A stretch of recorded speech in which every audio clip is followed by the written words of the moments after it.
Visakha steel ప్లాంట్ను పరిరక్షించలేకపోతే రాజీనామా చేస్తాం.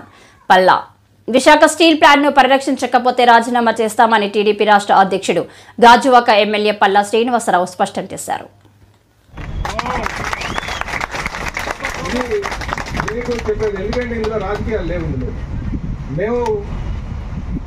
ఏదైతే ఈ ప్లాంట్ పరిరక్షిస్తామని చెప్పేసి గత 5 సంవత్సరాలుగా మేము పోరాటం చేసాం, ముందుకు వెళ్ళాం. ఇందులో మళ్ళీ ఈరోజు అధికారం వచ్చింది కనుక ఇంకోటి ఏదో ఆలోచన చేస్తున్నామన్న ఆలోచన మీరు ఎవరు పెట్టుకోవద్దు.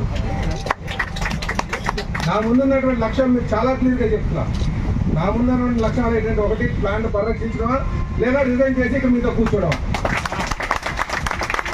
కనుక ఆ విషయం మీకు భరోసా కల్పిద్దామని వచ్చాను.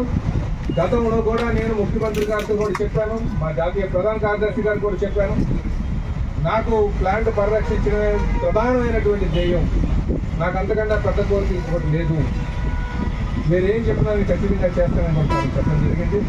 ఖచ్చితంగా ముఖ్యమంత్రి గారికి కూడా రెండో ఆలోచన లేదని చెప్పి కూడా ఈ సందర్భంగా తెలియజేస్తూ, ఈ ప్లాంట్ పరిరక్షించడమే బాధ్యతగా ధ్యేయంగా ముందుకు వెళ్తాం. అది ఈరోజు చాలా అనారోగ్య పరిస్థితిలో ఉంది.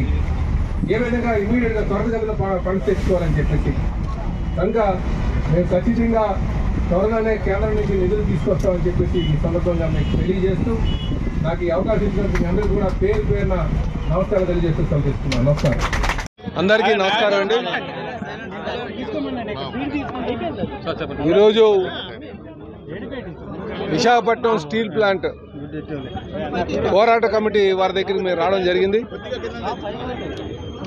ఏదైతే ఇక్కడ ఉన్నటువంటి వాస్తవిక పరిస్థితిని చూసిన తర్వాత, దానికి ఎక్కువ మంది కార్మికులు అంటే ప్లాంట్లో ఉన్నటువంటి వాస్తవిక పరిస్థితులు చూసిన తర్వాత కార్మికులు, నిర్వాసితులు అందరూ కూడా చాలా ఆందోళన చెందుతున్నారు.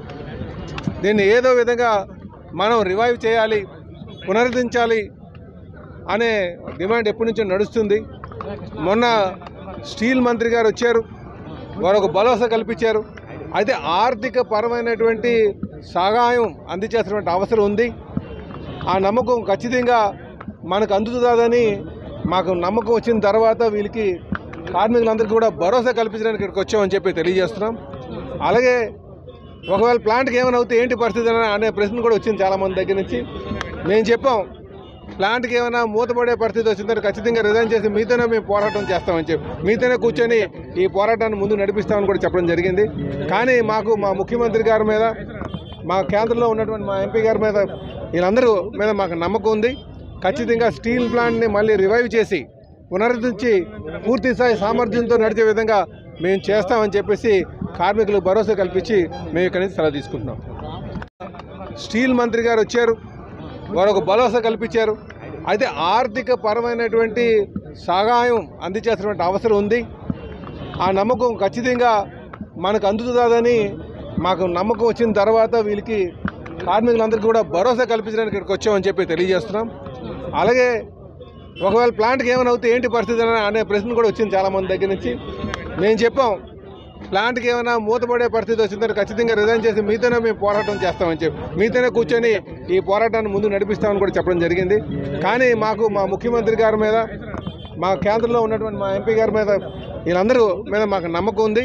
ఖచ్చితంగా స్టీల్ ప్లాంట్ని మళ్ళీ రివైవ్ చేసి పునరుద్ధరించి పూర్తి స్థాయి సామర్థ్యంతో నడిచే విధంగా మేము చేస్తామని చెప్పేసి కార్మికులు భరోసా కల్పించి మేము ఇక్కడి నుంచి సెలవు తీసుకుంటున్నాం.